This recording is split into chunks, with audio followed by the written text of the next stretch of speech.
ഒരു ചുമയല്ലേ, പിന്നെ എന്തിനാ നീ ഐസ്ക്രീം വാങ്ങി? ഇവനെയും കൊണ്ട് ഞാനിന്ന് പോകുന്നത് ഒരു ക്ഷേത്രത്തിലേക്കാണ്. ആദ്യം ഞാൻ ഒറ്റയ്ക്ക് പോകാമെന്നായിരുന്നു കരുതിക്കൊണ്ടിരുന്നത്. അപ്പോഴാവട്ടെ അവൻ എൻ്റെ കൂടെ തന്നെ വരണമെന്ന് ഒരേ വാശി. പിന്നെ വരുന്നെങ്കിൽ വരട്ടെ എന്നും പറഞ്ഞ് ചേച്ചി ഒരു ഡ്രസ്സൊക്കെ ഇട്ട് അവനെ എൻ്റെ കൂടെ അയച്ചു. ഞാൻ ഇന്നേ വരെ അവനെ എൻ്റെ കൂടെ പുറത്ത് കൊണ്ടുപോയിട്ടില്ല. കാരണം എനിക്ക് ഭയങ്കര പേടിയാണ്.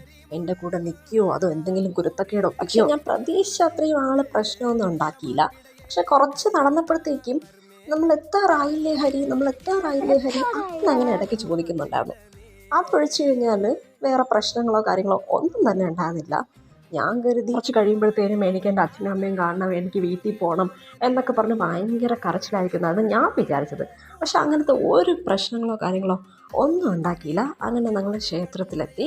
അവിടെ അന്നദാനം കൊടുക്കുന്നുണ്ടായിരുന്നേ. ഞാനാണെങ്കിൽ ക്ഷേത്രത്തിൽ അന്നദാനം കഴിച്ചിട്ട് ഏതാണ്ട് വർഷങ്ങളായെന്ന് വേണമെങ്കിൽ പറയാം.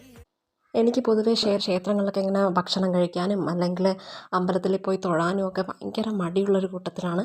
പക്ഷെ പോകാതിരുന്നെങ്കിൽ വലിയൊരു നഷ്ടമായേനെന്ന് അവിടെ പോയതിന് ശേഷം തോന്നി. കാര്യം അത്രയ്ക്ക് നല്ല അടിപൊളി ഫുഡായിരുന്നു. പിന്നെ നമ്മൾ കഴിച്ചിട്ടൊക്കെ ഇറങ്ങി.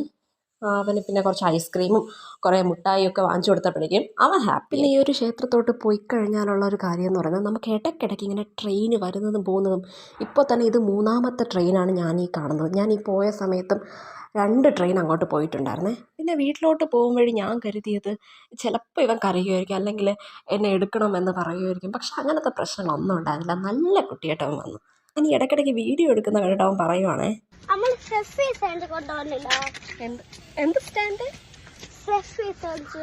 സെൽഫി സ്റ്റാൻഡോ?